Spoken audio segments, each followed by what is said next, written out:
Почитуван колега, очигледно немате допир со реалноста, односно со институциите. Зошто? Требало да се исплатат мартовската плата, да, се исплаќа во април, но почитуван колега, половина од институциите веќе ја исплатија платата. Прво беше Министерството за финансии кој исплати плата по претходните пресметки согласно позитивните законски решенија.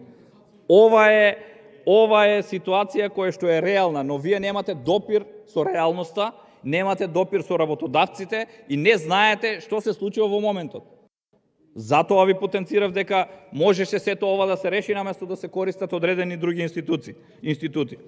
Но ова вие само манипулирате, а ова можеше да се реши, повторно потенцирам, со едно законско решение, односно со измена на вредноста на бодот, за да не се доведовте во ваква ситуација, да не знаете што се случува, а тоа што манипулирате со синдикатите и со работниците се гледа на очевид на цела јавност. Зошто сите штрајкуваат, ако истите имаат диалог и ако со истите се разговара во моментот? Ви благодарам. Благодарам. Има збор пратеникот Александар.